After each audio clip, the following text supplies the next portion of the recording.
একটা মেয়ে তার হবু স্বামীকে দুইবার পাহাড় থেকে ফেলে দেওয়ার চেষ্টা করেছিল। প্রথমবার ব্যর্থ হয়ে সে বলেছিল সাপ দেখে তোমাকে বাঁচাতে গিয়েই ধাক্কা লেগেছে, আর 4 দিন পরেই একই জায়গায় একই মানুষটাকে সে সত্যি ফেলে দিল 400 ফুট নিচে। এটা কোনো সিনেমার গল্প নয়, এটা পুনের লোহাগড় দুর্গে ঘটে যাওয়া এক বাস্তব হত্যাকাণ্ড, যার প্রতিটা প্রমাণ পুলিশের ফাইলে নথিভুক্ত আছে। কেতন বিশাল আগারওয়াল, বয়স ছিল 25। পরিবারের রিয়েল এস্টেট ব্যবসার দায়িত্বে থাকা এই তরুণ ছিলেন পুনের একজন পরিচিত মুখ। তার সাথে বিয়ে ঠিক হয়েছিল বিভ ওয়েওয়াদির মেয়ে শিয়া গোয়েলের, বয়স 20। দুই পরিবারই পুনের সমাজে যথেষ্ট পরিচিত।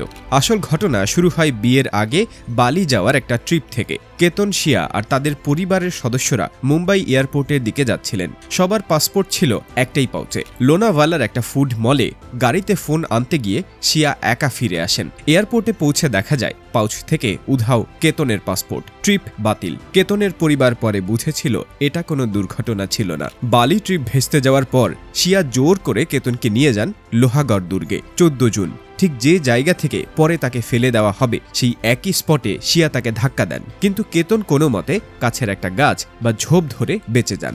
বিপদ বুঝে ফেলার আগেই শিয়া চিৎকার করে বলেন সাপ দেখে তোমাকে বাঁচাতে গিয়ে ধাক্কা লেগে গেছে। কেতন বিশ্বাস করেন প্রেমে অন্ধ মানুষ সন্দেহ করতে শেখে না। 4 দিন পর 18 জুন শিয়া নিজের জন্মদিন উপলক্ষে বন্ধুদের নিয়ে আবারও সেই লোহাগড় দুর্গেই যাওয়ার প্রস্তাব দেন। কেতন রাজি হন, কোনো সন্দেহ ছাড়াই। কুয়াশায় ঢাকা পাহাড়চূড়া, মেঘের ভেতর হারিয়ে যাওয়ার দৃশ্য, সবকিছু যেন একটা পারফেক্ট দিনের ছবি। পুলিশের তদন্তে পরে জানা যায় চেতন চৌধুরী আগেই দুর্গে পৌঁছে গিয়েছিলেন কেতনদের আগেই। তারপর সবাই মিলে পৌঁছান এক জনশূন্য জায়গায়, আর সেখানেই পুলিশের ভাষায় শিয়া আর চেতন মিলে কেতনকে ফেলে দেন উপত্যকায়। 400 ফুট নিচে পড়ে যান। মুহূর্তের মধ্যেই শেষ হয়ে যায় একটা জীবন, একটা ভবিষ্যৎ, একটা বিয়ের স্বপ্ন। শিয়া তখন কাপা গলায় পুলিশকে ফোন করে বলেন ছবি তুলতে গিয়ে পা স্লিপ করে কেতন পড়ে গেছেন। চোখে পানি, গলায় আতঙ্ক। অভিনয়টা এতটাই নিখুঁত ছিল যে শুরুতে কেউ সন্দেহ করেনি। এটাকে দুর্ঘটনা বলেই মেনে নিয়েছিল সবাই, কিন্তু কেতনের বাবা বিশাল আগারওয়াল বিশ্বাস করতে পারেননি।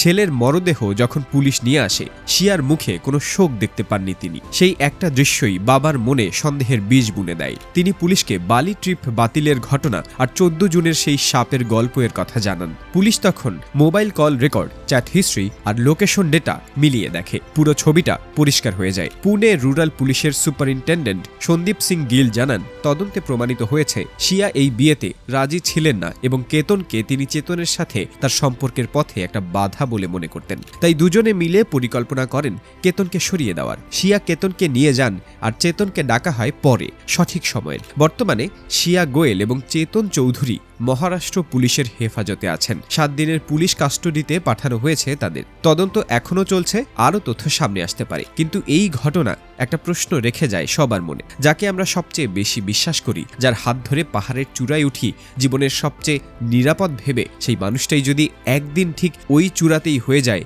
আমাদের শেষ ঠিকানা, তাহলে বিশ্বাস বলে আসলে কিছু থাকে কি? প্রেম আর বিশ্বাসঘাতকতার মাঝখানের দূরত্ব কখনো কখনো হয় মাত্র একটা ধাক্কার, একটা মুহূর্তের, আর সেই মুহূর্তটাই বদলে দিতে পারে সব হিসাব।